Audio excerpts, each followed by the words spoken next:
Good morning, everyone. Uh, Today we have to discuss about electromagnetic induction. See guys, last time हमने जो बात की थी उसके अंदर हमने मोटर के बारे में बात करी और उसके साथ साथ हमने फोर्स जो मैग्नेटिक फील्ड में फोर्स लगता है वो देखा था। तो जिस तरह से हमने ये देखा कि भाई मैग्नेटिक फील्ड के अंदर हम कंडक्टर को रखते हैं तो एक फोर्स प्रोड्यूस होता है जिससे वो कंडक्टर जो है मूव करता है। तो क्या हम ऐसा कर सकते हैं कि अगर हम कंडक्टर के आसपास मैग्नेटिक फील्ड को चेंज करें, मैग्नेटिक फील्ड को चेंज करें तो इलेक्ट्रिक करंट प्रोड्यूस हो सकता है। माइकल फैराडे ने ये सोचा in the year of 1831 and he made a very important breakthrough by discovering how a moving magnet can be used to generate electric current. तो यहाँ पर हम उसको देखेंगे। उन्होंने क्या किया, मतलब जो एक्टिविटी है वो समझिए कि हमारे पास है इस तरह की एक कॉइल और एक बार मैग्नेट। कॉइल और बार मैग्नेट को एक दूसरे के रिस्पॉन्स में, एक दूसरे के कंपेयर में हमें मूव करना है। या तो आप कॉइल को स्टेशनरी करके मैग्नेट को रैपिड मूव करो, या तो आप मैग्नेट को स्टेशनरी करके कॉइल को रैपिड मूव करो। ऐसा करने से आप गैल्वेनोमीटर के अंदर डिफ्लेक्शन देख सकते हैं। You can observe the deflection in galvanometer. तो हमें करना क्या है दोस्तों, सिंपल, मैग्नेट जो है उसको आप स्टेशनरी बना दिए। अब कॉइल को रैपिडली इसके जब आप पास में मूवमेंट करवाते हो तो क्या होगा कि भाई मैग्नेटिक फील्ड इंक्रीज होगी या डिक्रीज होगी, उसको कॉन्स्टेंटली मूव करना है। कॉन्स्टेंटली मूव करना इन द सेंस कॉन्स्टेंटली आपको मैग्नेट को पास लाना है, दूर ले जाना है, पास लाना है, दूर ले जाना है।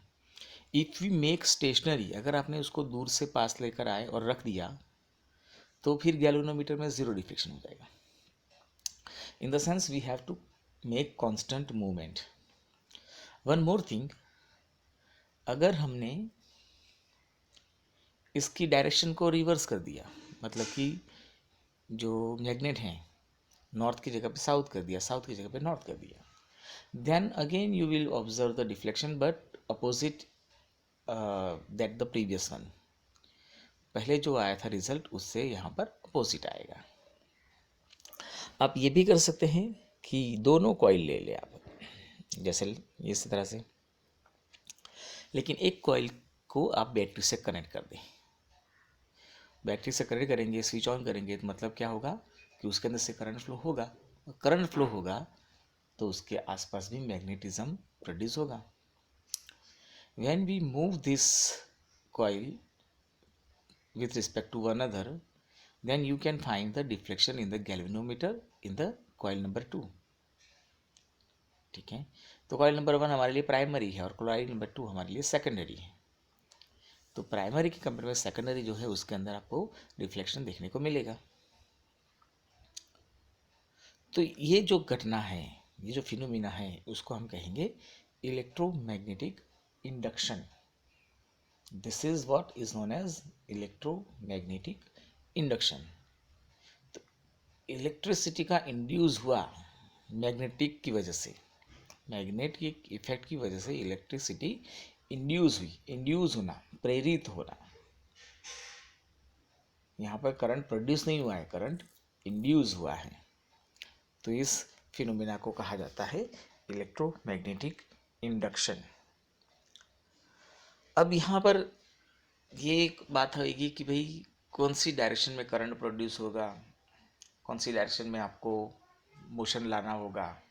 तो इसके लिए हमारे पास है right hand thumb rule, Fleming's right hand thumb rule. तो राइट हैंड के तीनों फर्स्ट उंगली, फर्स्ट, सेकंड और थंब, इनको एक दूसरे के परपेंडिकुलर रखना है। जब हम ऐसा करेंगे, एक दूसरे के परपेंडिकुलर रखेंगे, तो जो फोर फिंगर हैं वो आपको बताएगा direction of magnetic field, thumb जो है बताएगा मूवमेंट ऑफ कंडक्टर।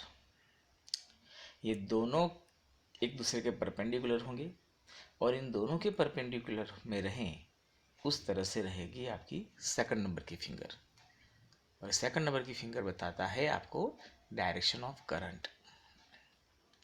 तो फ्लेमिंग्स लेफ्ट हैंड रूल जो था वो आपको मोशन की डायरेक्शन देता था कि कौन सी डायरेक्शन में फोर्स लगेगा, और फ्लेमिंग्स राइट हैंड रूल जो है वो आपको बताता है कि कौन सी डायरेक्शन में करंट रहेगा। तो remember this two laws guys, बहुत इंपॉर्टेंट है ये।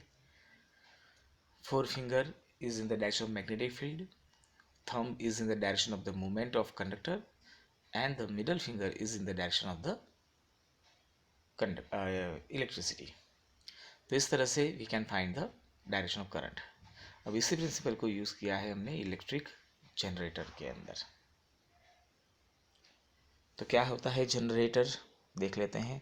उसका प्रिंसिपल देखें तो it is work on the principle of converting mechanical energy into electrical energy. Figure देखा जाए तो similar to that of motor ही था। मोटर में और जनरेटर में इतना फ़र्क है कि वहाँ पर बैटरी थी, यहाँ पर गैल्वेनोमीटर है।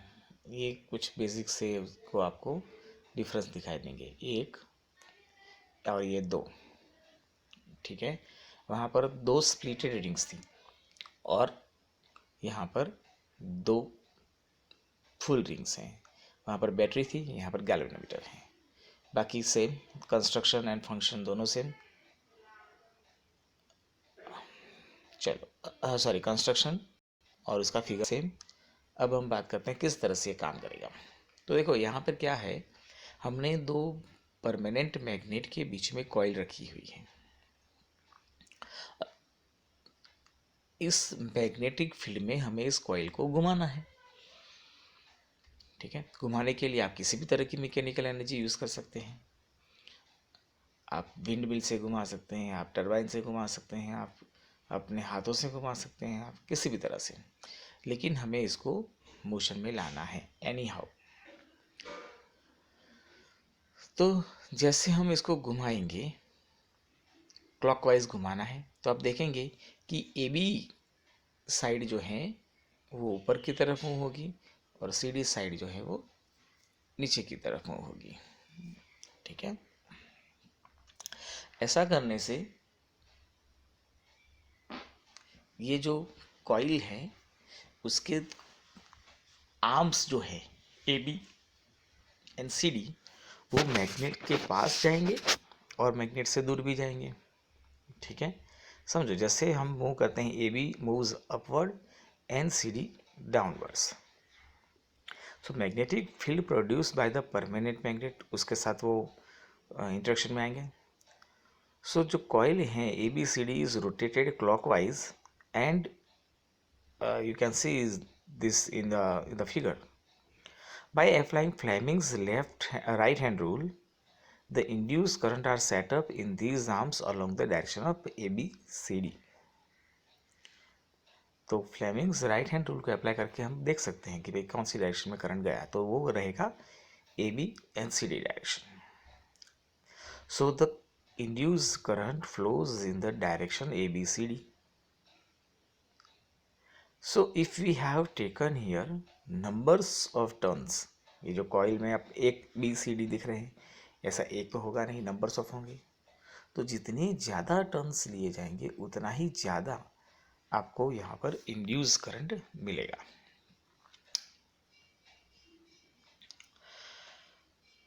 So this means that the current in the external circuit flows from B to B1।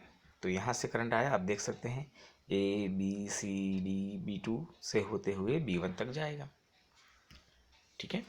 Now after a half rotation आप देखेंगे कि भाई अब सी डी नीचे की तरफ जो जा रहा था अब वो ऊपर जाएगा, ए बी जो ऊपर की तरफ जा रहा था वो नीचे की तरफ जाएगा। As a result, the direction of the induced current in both arms change. Direction of the induced current is changed. Now it will be flow from the DCBA.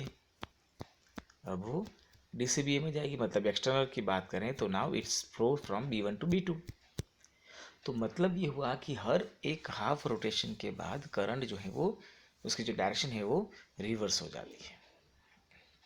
And this type of generator are known as AC generator, alternate generator. If you want direct current तो simple क्या करना है, दो full rings की जगह पर हम ले लेंगे स्प्लिट रिंग्स. जैसे आपने मोटर में देखी थी उस तरह से दो स्प्लिट रिंग अगर आपने ले ली तो आपको वहाँ पर DC करंट मिलेगा, क्योंकि वहाँ पर फिर करंट की डायरेक्शन जो है वो रिवर्स नहीं होगी. और इस तरह के जनरेटर को कहा जाता है DC generator. This is known as guys DC generator. ठीक है, तो याद रखें अगर DC जनरेटर है तो दो स्प्लिट रिंग आएगी, और AC जनरेटर है तो दो फुल रिंग्स होंगी. ठीक है. AC में क्या होता है समझो कि AC में जो करंट होता है वो उसकी जो डायरेक्शन वो चेंज होती है. अब देखिए भाई, इंडिया में बात करें तो उसकी जो फ्रीक्वेंसी कुछ रहती है वो हंड्रेड्स ना, 50 हर्ट्ज हंड्रेड्स हैं. 50 हर्ट्ज हंड्रेड्स फ्रीक्वेंसी है, इसका मतलब ये हुआ कि 100 टाइम्स ये चेंज होगा. 50 टाइम्स एक साइड, 50 टाइम्स दूसरी साइड. ठीक है, मतलब अल्टरनेट करंट होगा तो जो मैंने कहा कि वो हर एक हाफ रोटेशन में चेंज होगा, तो 100 टाइम्स ये चेंजेस होंगे. इसकी फ्रीक्वेंसी रहेंगी 50 हर्ट्स.